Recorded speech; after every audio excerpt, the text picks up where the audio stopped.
Bung Fe, adakah yang mau ditanyakan kepada ini manajer timnas bisa berbincang dengan kita di sini? Atau mungkin jangan-jangan titip pesan ini seperti apa? Iya Pak Marji, sebelumnya saya mengucapkan selamat untuk seluruh tim juga.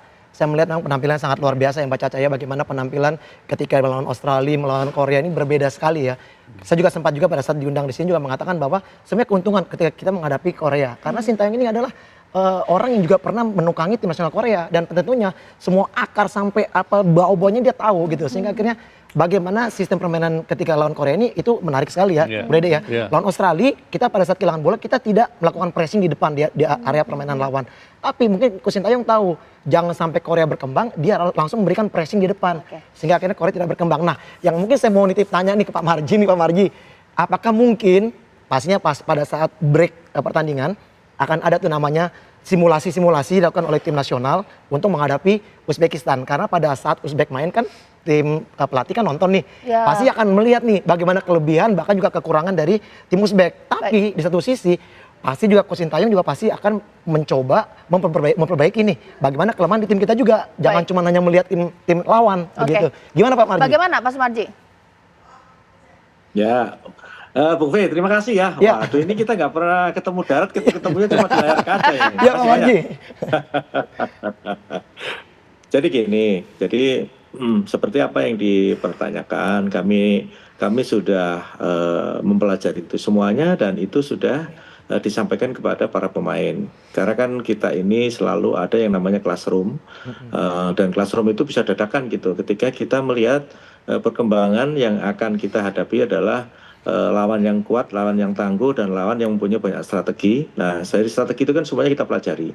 Dari situ kita selalu sampaikan kepada para pemain saat di classroom. Nah, setelah itu nanti kan kita praktekkan gitu. Jadi memang kondisi itulah yang dari awal Piala Asia ini ya, kita sejak di Dubai sampai dengan saat sekarang ini selalu pergunakan. Artinya apa yang dipertanyakan saya kira sudah terjawab dan tidak perlu lagi harus punya rasa khawatir. Yang penting sekarang ini saya selalu menekankan kepada para pemain dan juga mohon maaf nih para supporter yang ada di Qatar untuk tidak melakukan hal-hal yang mengganggu anak-anak, terutama ini kan berkaitan dengan ini kan euforia yang berlebihan kan nanti akan berdampak di para pemain, sehingga itu yang harus saya jaga gitu.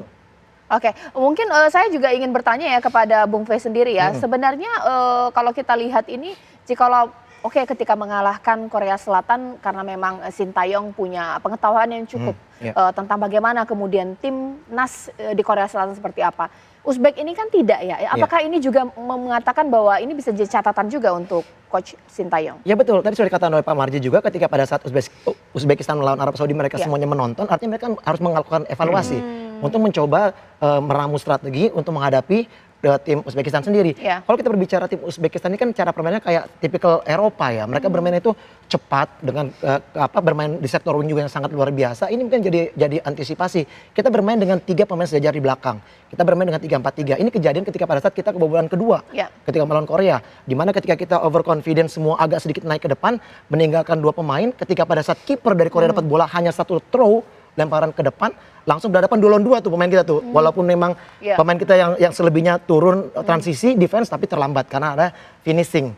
Nah, menguntungkan ketika itu Koreanya kan langsung melakukan defense. Ketika udah skor 2-2, mungkin mereka yakin ya mereka akan menang di adu penalti, nyatanya kita yang lebih beruntung gitu. Nah, ini mungkin saya pikir salah satu hal mungkin yang pasti akan pelatih lakukan ketika menghadapi setiap lawan yang akan dihadapi, pastinya akan ada simulasi di latihan dan juga mencoba meracik strategi yang pas. Sesuai dengan pemain ya, yang akan siap dimainkan nanti. Pak Denny, ada tambahan tidak sih pola permainan lawan dengan gaya Eropa dengan bermain cepat ini bisa menjadi keuntungan buat kita atau justru ini jadi buntung kita, jadi harus khawatir juga, atau bagaimana? Jadi pengamatan saya selama melihat permainan Uzbekistan itu dia lebih mementingkan serangan-serangan dari wing. Karena kita lihat waktu terakhir lawan Vietnam, lawan Kuwait dan lawan Arab Saudi itu gol-gol terjadi Uzbekistan itu adalah dari wing. Dari wing dan dari bola-bola serupas langsung menusuk ke gawang, ke gawang lawan. Nah untuk itu pemain-pemain kita harus waspada di situ. Karena saya memang selama ini memperhatikan kalau bola-bola dari crossing itu pemain-pemain kita suka hilang kontrol di situ. Nah ini untuk pelajaran untuk menjadi Coach Sintayong maupun Pak Sumardi sebagai manajer itu bisa mengantisipasi seperti itu. Oke, ya sering kebobolan untuk bola-bola crossing ini. Pak Marji bagaimana? Ya. Terima kasih nih saran masukannya. Semua sudah terangkum dan semuanya sudah tercatat dengan baik.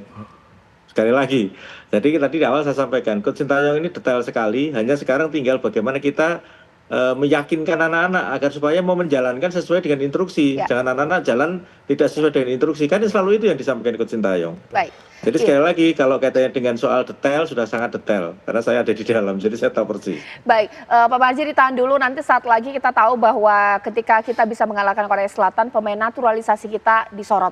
Kita tahu bahwa perjuangan ini adalah seluruh timnas Garuda muda pemirsa. Tapi kita juga harus tahu kira-kira nanti siapa yang bisa punya peluang besar untuk mencetak gol usai jeda berikut.